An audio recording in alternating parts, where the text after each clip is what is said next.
வணக்கம். தமிழ் கேஎஸ்ஆர் சேனலில் தொடர்ந்து கண்ணதாசனுடைய அனுபவ மொழிகள் பார்த்துட்ருக்கோம். அதில் இப்போ பார்க்கக்கூடிய தலைப்பு தத்துவங்கள் என்று சொல்லக்கூடிய தலைப்பில் இருக்கின்ற அவருடைய தத்துவ கருத்துக்கள் ஒவ்வொன்றாக பார்த்துட்ருக்கோம். அதில் ஒவ்வொன்றும் வாழ்க்கைக்கு பயனுடைய கருத்துக்களாக இருக்கின்றது. வாழ்க்கையில் சில கருத்துக்கள் பின்பற்ற வேண்டிய கருத்துக்களாகவும் உள்ளது. அரசியல் போன்ற உலக நடைகளை நாம் தெரிந்து கொள்வதற்கும் அது ஒரு வாய்ப்பாக இருக்கின்றது. இன்றைய கருத்துக்களை பாருங்கள். அழகான பாம்புகள் விஷத்தோடு இருப்பதைப் போல வேறு தீய பழக்கங்கள் இல்லாதவர்கள் படுமோசமான ஆதிக்க வெறியர்களாக இருப்பார்கள். அதாவது மற்றவர்களை ஆதிக்கம் செய்வதிலே குறிக்கோளாக இருப்பார்கள்.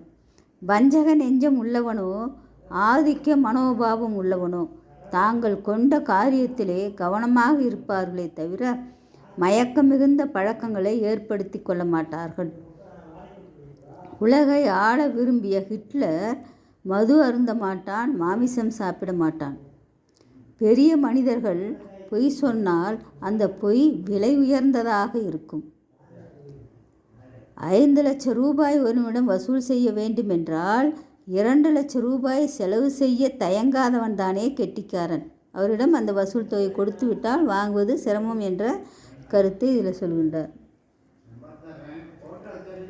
அனுபவித்து பார்ப்பது என்று முடிவு கட்டியவன் நல்ல ஆரோக்கியம் உள்ளவனாக இருந்தால் எதை அனுபவிப்பது என்ற பங்கீடு எதையும் அவன் வைத்து கொள்வதில்லை. எப்பொழுதுமே சட்டத்துக்கு தப்பிய குற்றவாளிகளுக்கு சட்டத்தை பற்றிய பயம் போய்விடும். அதாவது சட்டத்துக்கு புறம்பான செயல்களை செய்யக்கூடியவர்களுக்கு அதை பற்றி அந்த தண்டனைக்குரிய பயங்களும் போய்விடும். ஒரு காரியத்தில் இறங்கிவிட்டால் அடுத்து என்ன என்று போய்கொண்டே இருக்க வேண்டும். ஒரே இடத்தில் நின்று ஒரே ராகத்தை ஆலோபனை செய்யக்கூடாது. தொடர்ந்து போக தெரிந்தவன் எடுத்த காரியத்தை கெடுத்து விடுவான். அதாவது ஒரு செயல் செய்யணும்னு நினச்சா அதில் விடாமுயற்சியோடு செய்து அந்த செயலில் வெற்றி அடைய வேண்டும். நீண்ட வலையை செம்படவன் இழுக்கும்போது